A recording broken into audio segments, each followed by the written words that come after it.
con nosotros ya acá en nuestros estudios el padre Olidio Panigo, conocido por todos los santafesinos porque hace 17 años que está al frente nada más y nada menos que de la Basílica de Guadalupe. Buenas noches, padre, gracias por acompañarnos. Buenas noches, gracias por la invitación. No, por favor, porque bueno, hay varias novedades en torno a la Basílica. Una de ellas, que nos decía recién que bueno, no hay mucha información todavía, pero bueno, es el hallazgo de estas películas del coronamiento de la Virgen en el año 1928, que están siendo analizadas en Buenos Aires, por eso bueno, no tenemos información de qué contienen, pero bueno, cuéntenos cómo se dio este hallazgo. Bueno, como tal, o sea, la coronación de la Virgen el 22 de abril de 1928 fue un hecho que marcó a la ciudad de Santa Fe en ese momento, porque vinieron los obispos de todo el país, incluso vino una peregrinación desde México, poco especial, disminuida para los mexicanos, porque en ese momento la iglesia estaba siendo perseguida, incluso la tilma de la imagen de la Virgen de Guadalupe en la basílica había sido retirada por temor a que sufriera un atentado, entonces habían puesto una réplica en la iglesia del Tepeyac, ¿no? Pero bueno, ellos vienen y traen distintos obsequios para la Virgen, uno que lo pueden ver todos, que es la bandera mexicana, que hace referencia a 1928, que está en el crucero en el lado este. Después traen también una lámpara que está frente a la estampita original de la Virgen de Guadalupe, subiendo el camarín, también por la escalera donde termina al lado este. Después traen un cetro, como era coronada la Virgen, una medalla recordatoria de la coronación pontificia en 1895 en México. Hay algunas monedas que, leyendo en estos días, veía, ¿no? Una devota de la Virgen manda como ofrenda para pedir por su salud a la Virgen. Y después también hay una plaqueta en forma de corazón como recuerdo de los mexicanos. La mayoría de los obispos mexicanos responden, pero desde Estados Unidos, desde Cuba, porque estaban exiliados, a la invitación de Monseñor Boneo, que es el primer obispo de Santa Fe, y después participan como tal los obispos de todo el país, de Argentina. Con ocasión de la coronación se asfalta la calle Javier de la Rosa, desde lo que es el ferrocarril hasta la basílica. En ese momento se piden trenes especiales, así que Diario Litoral cubrió ese hecho comentándose la gran cantidad de gente, miles de peregrinos. La basílica estuvo repleta desde las 5 de la mañana, la primera misa, durante todo el día. Cuando llega la peregrinación a pie de las 6 de la mañana, dice que bueno, solamente entró la tercera parte de la gente que había peregrinado, desde el bulevar hasta la basílica como tal, y después la celebración se hizo afuera, con las posibilidades que se pudieron dar en ese momento, porque mandaron a pedir un equipo de sonido, una radio de Buenos Aires. Cuando quisieron instalarlo se dieron cuenta que no alcanzaba el sonido, o sea que no tenía sentido. Y después lo que nos quedaba también era que habían comentado que estaba escrito, ¿no? Como tal, en un número especial del boletín del obispado en ese momento, habían contratado a la empresa Valle de Buenos Aires para filmar toda esta celebración. Y bueno, están esos... Y estas son las películas. Exacto, son 6 rollos de 10 minutos cada uno, aproximadamente. Y bueno, eso es lo que se está procesando ahora. Una hora de filmación. Una hora de filmación. ¿Y cómo se encontraron? Estaban en la parte de la sacristía. Simplemente... ¿Usted los encontró? Sí, acomodando cosas. Claro. Estaban ahí y algo llamativo, ¿no? Que nos comentaban, o sea, las personas que los llevaron, que decían que es milagroso el estado en el cual están. Claro, que esté en buen estado. Pues yo he visto muchos rollos de películas de 40, 50 años y que se entraron a pegotear. Sí, claro, después no se pueden... Sí, creo que este es el 8º rollo de la década del 20 que se encontró en el país. Ajá. Lo cual nos da un poco la pauta de la importancia que tiene. Decía también que se nota que las cajas, que son de chapa, ¿no? Las abrieron. Eso hizo también que no entraran en calor y pudieran quemarse la cinta, que es uno de los peligros. Así que bueno, eso fue providencial para que se salvaran. Así que estamos esperando un poco todo este proceso como para poder ver el contenido, porque pienso que es algo que no solamente tiene importancia para Guadalupe, para la devoción a la Virgen de Guadalupe, sino para Santa Fe, llegar a ver... Lo están volcando a soporte digital ahora. Exacto. Sí, eso es lo que se claro, está haciendo. Ver imágenes de hace 90 años, de no solo de los fieles de la Basílica y de semejante homenaje del barrio, a la Virgen, claro. Hay el centro de la ciudad también, de Plaza de Mayo. Sí, O sea, también interesante. del centro. Claro. sí, según lo que pude ver en una partecita que me mostraron, arranca como tal desde la Plaza de Mayo. Claro. Porque está el arzobispado ahí. Claro, exacto. Desde O sea, ahí peregrina. debe seguir toda la peregrinación, que además es una de las fiestas populares más antiguas, yo creo que la más antigua, con pervivencia y vitalidad todavía de la ciudad. Sí. Eso empezó desde mediados del siglo XIX, está documentado. Sí. Sí, como tal, ya lo que es el siglo XVIII comienza... Y eso con Francisco Javier de la Claro, Rosa. la capilla originaria, ¿no? Y después del siglo XIX es cuando más se desarrolla, porque Francisco Javier de la Rosa muere a fines del siglo XVIII y la devoción va creciendo, es algo popular, es lo que encuentra Monseñor Boneo. En ese sentido, si uno se pone a pensar, la devoción más propia de Santa Fe, los milagros. Ujú. Es la más antigua. Claro, lo que pasa es que la devoción popular como tal se daba en Guadalupe. Estaba Y se leyendo- sigue dando. Y se sigue dando, Eso sí, no sí, sí. sí. El sonido mejoró, pero la gente sigue peregrinando a Guadalupe. Vale, Sí. con respecto a las obras, porque la basílica, digamos, como un edificio patrimonial, cultural y religioso de los santafesinos, fue remodelada.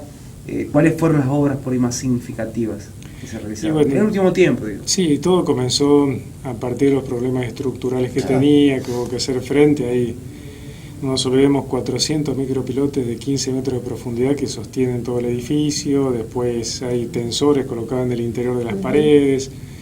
Y después, bueno, vino toda la parte del embellecimiento, que es lo que la gente puede ver. En este momento, los problemas estructurales que tuvo el edificio de la Basílica los tiene la casa, que está al lado, que era la casa de Monseñor Boneo, que también se inauguró en 1910. La casa parroquial. Exacto, que es el mismo año de la Casa de la Cultura, acá en Santa Fe, ¿no? Ujú.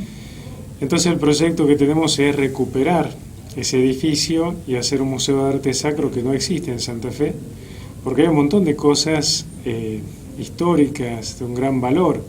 Pensemos en lo que era el retablo que hace Francisco Javier de la Rosa, que se quemó en 1913, que es un angelito. Que es un querubín. Exacto, que él mismo había tallado. Bueno, Gustavo conoce el libro manuscrito de Francisco Javier de la Rosa, Soledades de la Vida, ¿no? Ujú. Donde él presenta la vida de los Lo han anacoretas. conservado bien.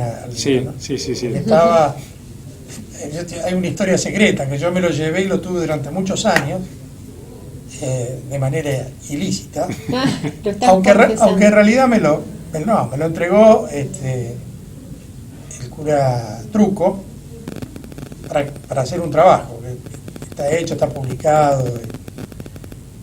Y la segunda vez que lo busqué, lo vi con deterioros, incluso que como que le estaba cayendo una gotera arriba, porque había empezado a afectar alguna página. Entonces dije, no, yo a esos anaqueles que me condene al fuego eterno, pero yo esto no lo devuelvo en estas condiciones. Se lo devolví a Monseñor Arancedo, vos estabas. Sí, sí, sí. Bueno, y además con una copia digital, que después no sé si anduvo bien o no la copia digital, porque era un momento medio primitivo todavía para el tema de las grabaciones digitales, y más en el diario, que no se manejaba del todo bien, pero es un documento extraordinario, porque es el único libro manuscrito, ejemplar único, realizado en Santa Fe en el siglo XVIII, que se conserve, Sí, con dibujos también. con dibujos acuarelados de Francisco Javier de la Rosa, historias de anacoretas, una cosa extraordinaria. Y ante el peligro del deterioro, digamos, yo lo conservé, una especie de mandato. Yo estoy con el tema del Museo de Arte Sacro en Santa Fe desde hace 50 años, desde que empecé en el periodismo. Bueno, Y que ese- bueno, algún día se va a hacer. Y la verdad que ahí en el arzobispado se fue concentrando una enorme cantidad de piezas de distintas iglesias, distintos lugares, algunas de extraordinario valor, muchas de la matriz, de la catedral, Ujú.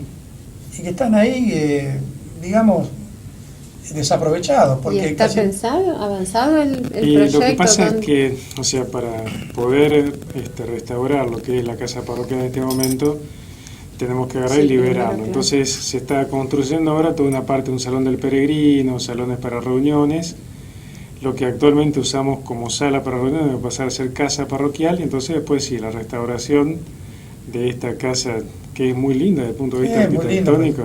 La verdad que uno de los edificios Además más está hecho con los nobles. mismos materiales que la basílica. Y después contratar restauradores profesionales, que también es una elaboración, digamos. Sí, hay que tener mucho cuidado en cuanto a eso y Exactamente. también ver para que sea un museo que se pueda utilizar bien, ¿no? Porque en cuanto a piezas, la verdad que hay un montón de cosas que son extraordinarias, ¿no? Y que la gente tiene. Ayer, miren, me trajeron para bendecir una estampa que se recuerdo de la cuarta peregrinación de 1897, que no sé cuarta de qué, porque como tal la primera peregrinación oficial fue en 1900, pero debe haber sido algún grupo o demás, donde tiene la imagen, es decir, con la rayera y con la corona antigua, no con la nueva que nosotros conocemos Claro. ahora, porque esa fue en 1928. Ujú. Claro. Entonces van apareciendo cosas, medallas recordatorias, no solo de la coronación, sino de la primera peregrinación que fue en 14 de octubre del año 1900, la primera oficial, digo, porque la gente antes peregrinaba, así que hay un montón de cosas que creo que hacen a nuestra identidad como tal de Santa Fe, no solo desde el punto de vista de la fe, sino de toda nuestra historia, porque toda la gente peregrinaba a Guadalupe. En estos días estaba leyendo también un diario, ¿no?, que escribe un maestro que va a Guadalupe en 1870, 1880, y entonces cuenta en su diario lo que era la peregrinación. Dice, todo el mundo está en Guadalupe, todo Santa Fe. Dice, el gobernador, el ex gobernador con su familia, el intendente, todos han Eso peregrinado a lo Santa describe Fe. muy bien Ramón Lazaga, Sí. Tradiciones santafesinas, Tradiciones de Recuerdo de Santa Fe. Una peregrinación que parten de la ciudad y bueno, iba recorriendo los arenales porque no había, Claro, no había tanto pavimento, no había nada. No, ahí hay una gran tradición. Además, en esas piezas que podrían exponerse, es también un recorrido por una cantidad de oficios perdidos, como de los plateros, orfebres, una cantidad de gente que, bueno, que en alguna época hizo esos trabajos que han desaparecido, ¿no? O sea que es una manera Sí. de un pequeño viaje al pasado y a las realidades de otro tiempo, con otro tipo de oficios y artes, que además casi todas las iglesias de América antiguas tienen este tipo de museos, ¿no? Claro, sí. Y del mundo, no hablemos de Europa, que todas las tienen, ¿no? No, y además poder reunir todas esas piezas valiosas que hay de arte sacro en Santa Fe, que a lo mejor están guardadas. Hay algunas que están sí guardadas en el arzobispado, otras que son bienes personales que se tienen. Hay una imagen de madera estucada, ¿no?, que casualmente este año, mayo más o menos, fue a hacer un reportaje a una vecina que nació ahí en Guadalupe, falleció el mes pasado, 91 años. Entonces pudimos charlar un poco con ella y esa imagen la había tenido su familia. Cuando la vio dice, sí, esta es la Virgen de la Merced. Entonces yo me preguntaba, a ver, cuando agarra y se lleva la primitiva estampita, se lleva al oratorio de las Mercedes, de la familia de los Setúbal. ¿No será esa la imagen que tenían los Setúbal, mediados del siglo XVIII? Probable. Porque además ella nos contaba que se la había dejado una señora que había estado casada con un descendente de los Setúbal. Entonces quizás sea esa la imagen de mediados del siglo XVIII de ese oratorio primitivo que después, como se venía abajo, se le pide a Francisco Cabrera de la Rosa. Que hace una iglesia deliciosa que lamentablemente se demolió a principios del siglo XX. Sí. En tierra de Juan González de Setúbal, que era un portugués que tenía la tierra ahí al lado de la laguna, y por el cual el nombre de la laguna, que era la Laguna Grande, cambia por Laguna Setúbal. Y después, con la devoción a la Virgen de Guadalupe, por Laguna de Guadalupe. Bueno, padre, gracias por acompañarnos. Muy interesante traer un poco de nuestra historia de fe también al programa y siempre con tantos proyectos y tan activo en la comunidad religiosa de Guadalupe. Lo que pasa es que Guadalupe es un centro como tal que nos presenta, ¿no?, como ciudad hacia los demás, así que bueno, el año que viene si quieren ya vamos a poder ver las cintas Sí. de la coronación. Y a lo Estamos mejor el intrigados. inicio de la obra de la casa parroquial, digamos, orientada a convertirse en Museo de Arte Sacro. Sí, ya está planificado todo, ahora se va llevando adelante de a poco. Y no es un momento oportuno tampoco para iniciar esas obras tan costosas. Gracias, padre, por No, gracias a acompañarnos. ustedes. Muy amable.